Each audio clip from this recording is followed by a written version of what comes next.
Hello అండి. Welcome back to my YouTube channel. So, ఈరోజొచ్చేసి మన కాన్సెప్ట్ ఏమి అంటే, వేరే వాళ్ళ యూట్యూబ్ ఛానల్స్ మీరు కొనుక్కోవడం వల్ల మీకెలాంటి బెనిఫిట్స్ అండ్ లాసెస్ ఉంటాయనేది ఈరోజైతే ఎక్స్‌ప్లెయిన్ చేస్తానండి. సో, వీడియోని ఎక్కడ స్కిప్ చేయకుండా చూడండి.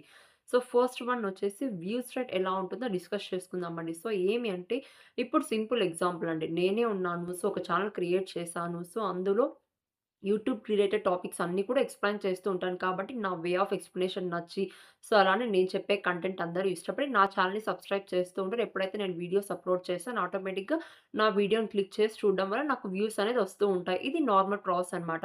బట్ ఎప్పుడైతే నా ఛానెల్‌ని మీరు కొనుక్కుంటారో అప్పుడేమవుతుందంటే, మీరు చెప్పే way of process like way of explanation కానీ, మీరు చెప్పే ప్రాసెస్ కానీ కంప్లీట్‌గా వేరీ అవుతుంది. అంటే లైక్ చెప్పే విధానం అనేది మారుతుంది కదా! సో, ఎవరు కూడా నేను చెప్పే విధానం మీరు చెప్పలేరు. మీరు చెప్పే విధానం కూడా నేను చెప్పలేను.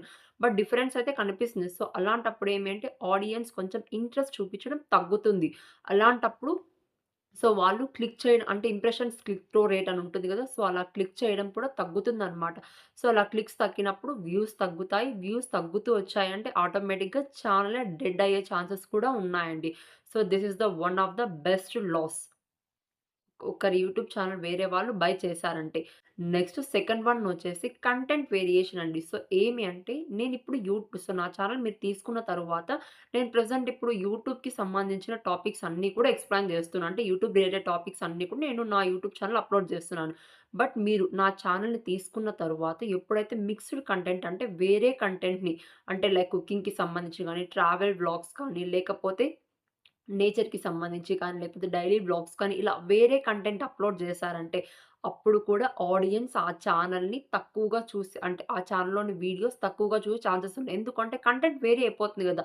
సో, నా ఛానెల్‌కి అంటే యూట్యూబ్ రిలేటెడ్ టాపిక్స్ అన్నీ కూడా నేనెప్పుడైతే అప్‌లోడ్ చేస్తానో, అప్పుడు నా వీడియోస్‌కి అలవాటు పడిన ఆడియన్స్ ఎప్పుడైతే మీరు వ్లాగ్స్ చేస్తూ డిఫరెన్స్ అంటే పర్సన్ మారిపోతారు గదా! మారిపోయి కంటెంట్ మొత్తం క్లమ్జీగా డిఫరెంట్ అయిపోతుంది గదా! డిఫరెంట్ అయిపోయినప్పుడు గూడా ఛానెల్‌లో వ్యూస్ కానీ, అలానే వాచ్ అవర్స్ కానీ, సో, ఇంకా చాలా ఇష్యూస్ అయితే వచ్చే ఛాన్సెస్ అయితే ఉన్నాయండి. సో, లైక్ లాసెసే చెప్తున్నారు. బెనిఫిట్స్ లేవా అంటే ఉన్నాయి. అవి కూడా చెప్తానండి. ఒకవేళ మీరు సో, నా ఛానెల్‌ని తీసుకున్న తరువాత సో, నేను యూట్యూబ్ రిలేటెడ్ టాపిక్స్ మీరు పెడుతున్నారు కదా! మేము కూడా అవే పెడతామండి. సో, మేము కూడా మీలాగే ఎక్స్‌ప్లెయిన్ చేస్తామండి. మీకంటే ఇంకా మంచి బెస్ట్ లైక్ మంచి వేలో ఇంకా మంచి బెస్ట్‌గా ఎక్స్‌ప్లెయిన్ చేస్తాము అంటే అప్పుడైతే పర్లేదు. అలాంటప్పుడైతే ఇంకా ఆడియన్స్ పెరిగే ఛాన్సెస్ ఉన్నారు. సో, ఇంకా సబ్‌స్క్రైబర్స్ పెరుగుతాయి, వ్యూస్ ఒస్తాయి. సో, ఇంకా ఇన్‌కమ్ కూడా బావుంటుంది. వచ్చేసి సెక్యూరిటీ ఇష్యూస్ అండి. సో, ఏమి అంటే ఒక్కసారి మీరు ఒక డివైస్‌లోని ఒక ఛానెల్ క్రియేట్ చేశారు గదా! ఛానెల్ క్రియేట్ చేసినప్పుడు ఆ ఛానెల్‌ని వేరే వాళ్ళు బై చేసినప్పుడు సో, ఇక్కడ ఏమి అంటే డివైస్ రికగ్నిషన్ అనేసి ఒకటుంటుందండి. సో, ఏమి అంటే ఏవైనా కొత్తగా నోటిఫికేషన్స్ ఒచ్చినా కూడా సో, ఫస్ట్ ఏ డివైస్‌లో అయితే మీరు క్రియేట్ చేసుంటారో ఆ డివైస్‌కే వెళ్తాయి. సో, ఇక్కడ ఏమి అంటే సో, ఏ డివైస్‌లో క్రియేట్ చేసిందో ఆ డివైస్‌లో సో, లైక్ క్యాచ్ అంటే మన కంప్లీట్ స్టోరేజ్ అంతా కూడా ఆ మొబైల్‌లోనే ఉంటుందండి. సో, రేపు అంటే ఫ్యూచర్‌లో ఏదైనా ఇష్యూస్ వచ్చినా కూడా మీ దగ్గర ఆ మొబైల్ కంపల్సరీ ఉండాల్సుంటుంది. లేదండి. సో, మేమన్నీ కూడా బై చేస్తాము. లైక్ మేమన్నీ కూడా అంటే వాళ్ళ దగ్గర నుండి కంప్లీట్‌గా మేమే తీసుకుండేస్తాము అంటే అలా అయితే పర్లేదండి. బట్ అలా కాకుండా మీరు ఓన్లీ ఛానెల్ మాత్రం తీసుకొని మీ మొబైల్‌లో లాగిన్ అయ్యేసి వాళ్ళ దగ్గర పెట్టారు అంటే సో, సమ్ సెక్యూరిటీ ఇష్యూస్ అనేది మీరు మళ్ళీ ఫేస్ చేయాల్సుంటుంది. నెక్స్ట్ ఇంకొకటండి సో, ఫోర్త్ వన్ వచ్చేసి సమ్ అంటే ఇది పర్సనల్ డీటెయిల్స్ అన్నమాట. ఒక్కసారి మనం అకౌంట్ క్రియేట్ చేసినప్పుడు మనం ఫస్ట్ నేమ్ గాని, లాస్ట్ నేమ్, మిడిల్ నేమ్ కానీ, డేట్ ఆఫ్ బర్త్ కానీ, అడ్రెస్ కానీ ప్రతి ఒక్కటి కూడా యూట్యూబ్ అనేది వెరిఫై చేస్తుంది. అప్పుడు లైక్ ఏవేవైతే డీటెయిల్స్ అన్నీ కూడా ఫిల్ చేసుంటారో, సో, లైక్ సమ్‌టైమ్స్ ఏదైనా వెరిఫికేషన్ ఇష్యూస్ వచ్చినప్పుడు కూడా అవన్నీ కూడా మీకు లైక్ మీ దగ్గర కూడా ఖచ్చితంగా ఉండాలండి. సో, జస్ట్ ఛానెల్ మాత్రం బై చేసేసి లైక్ సరిపోదు. ప్రతి ఒక్కటి పర్సనల్ ఇన్ఫర్మేషన్ వాళ్ళు ఏదేదైతే ఛానెల్ క్రియేట్ చేసినప్పుడు ఇచ్చారో అవన్నీ కూడా మీరు కూడా కంపల్సరీ తీసుకోవాలి. తీసుకున్న తరువాతనే మీరు లైక్ అమౌంట్ అనేది పే చేయండి. సో, లాస్ట్ వన్ వచ్చేసి సింపుల్ థింగ్ చెప్తాను చూడండి.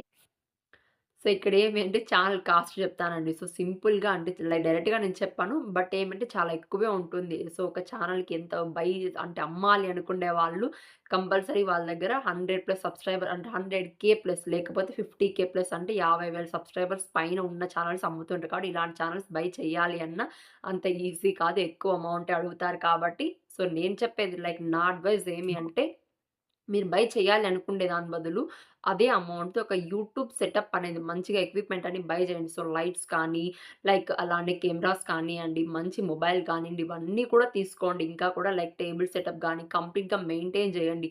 మంచి content so, YouTube related topics కానీ, మీకి లైక్ కుకింగ్ వ్లాగ్స్ లైక్ కుకింగ్‌కి సంబంధించి కానీ, డైలీ వ్లాగ్స్ కానీ, నేచర్‌కి గానీ, టూరిజం గానీ చాలా ఉన్నాయండి కంటెంట్ అనేది యూట్యూబ్‌లో. సో, కాబట్టి మీరు వేరే వాళ్ళ ఛానెల్ తీసుకొని ఇష్యూస్ అన్నీ ఫేస్ చేసే దాని బదులు మీరే ఒక ఛానెల్ క్రియేట్ చేసుకొని, సో, డివైస్ అన్నీ కూడా మీ మొబైల్‌లోనే మెయింటైన్ చేసుకొని, మంచిగా యూట్యూబ్‌లో జెన్యూన్‌గా మీరే ఎదగడానికి ప్రయత్నించండి. సో, టైం లేదండి మేము యూట్యూబ్‌లో ఇంకా ఫాస్ట్‌గా గ్రో అవ్వాలి అనుకునే వాళ్ళ కోసమే సో, కొంతమంది అమ్ముతూ ఉంటారు యూట్యూబ్ ఛానెల్స్. బట్ అలాంటి వాళ్ళ దగ్గరైతే మీరు తీసుకొని, సో, కంటెంట్ ఏమంటే వాళ్ళు ఏదైతే ఇస్తున్నారో అదే కంటెంట్‌ని కంటిన్యూ చేయండి. అలానే కంటిన్యూ చేస్తూ ఎక్స్‌ప్లనేషన్ గూడా వాళ్ళు ఏ వేలో చెప్తున్నారో, ఆ వేలోనే మీరు కూడా చెప్పడానికి ట్రై చేయండి. సో, వీడియో అందరికీ గూడా నచ్చిందనుకుంటున్నాను. Please share my video with your friends and family members. All the best. Please subscribe